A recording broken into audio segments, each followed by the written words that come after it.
Hi everyone, welcome to Data Analyst Hub. In today's video, we're going to talk about the basics of SQL and databases.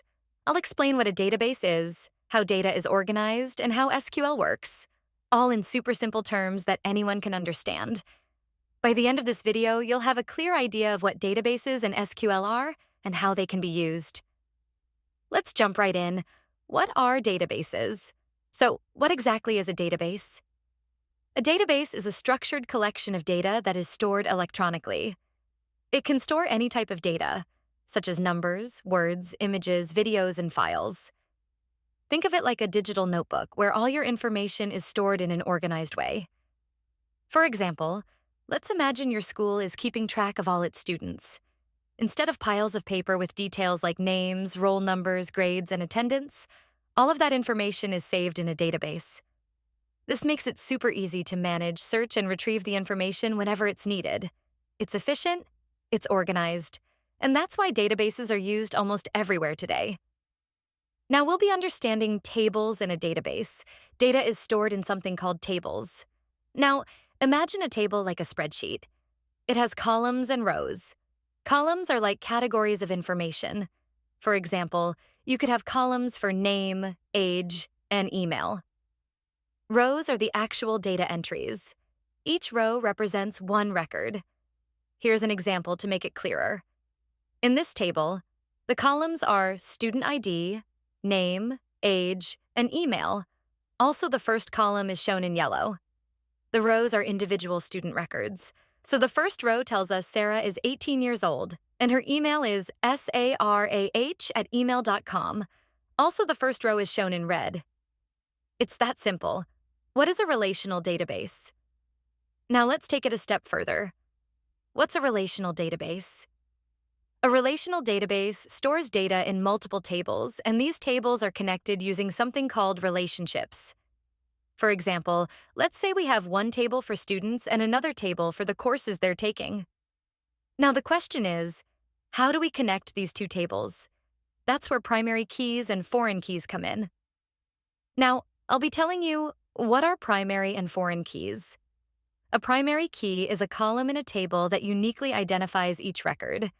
For example, in our students table, the column Student ID shown in red is the primary key because it's unique for every student. A foreign key is a column in another table that links back to the primary key. This is how we connect data between tables. Let's look at an example. Here's a table for courses that students are enrolled in. In this table, Course ID is the primary key shown in red because it uniquely identifies each course. Student ID shown in green is the foreign key, and it links to the primary key in the Students table. So, if we want to find out which courses Sarah is enrolled in, we can match her student ID, which is 1, from the Students table with the student ID in the Courses table, and we can see that Sarah is enrolled in mathematics and computer science. This is how relational databases connect data between tables and make everything more organized and efficient. What is SQL? Now, let's talk about SQL. It is a programming language for storing and processing information in a relational database. A relational database stores information in tabular form, with rows and columns representing different data attributes and the various relationships between the data values. SQL is the tool we use to interact with databases. With SQL, you can create tables to store your data, add new records to those tables, update existing records to keep your data accurate, and retrieve specific information when you need it. SQL is basically the language that allows you to communicate with your database. Let's look at how SQL works in real life with examples related to students. First, creating a table. Imagine your school introduces a new class. You'd use SQL to create a table to store the students' details for that class. Then, adding data. When a new student like Alex joins the class, SQL helps you add their details to the table quickly and efficiently. Also, updating records. If John changes his email address, SQL makes it easy to update his record in the database without touching the rest of the data.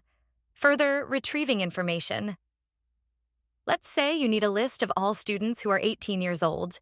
With SQL, You can retrieve the specific data from your database in seconds. So, in this video, we've covered the basics of databases and SQL. I hope so now you have understood what a database is and how data is organized into tables with columns and rows, what a relational database is, and how it connects multiple tables using primary keys and foreign keys, and also that SQL is used to create, add, update, and retrieve data from databases. Further, we'll be looking how tables are created and all. I hope this has given you a clear understanding of SQL and databases and how they work together.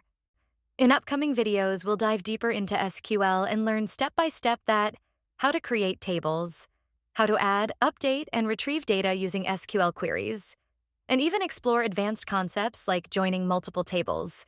If you found this video helpful, don't forget to like, subscribe, and hit the bell icon so you don't miss the next video in this series.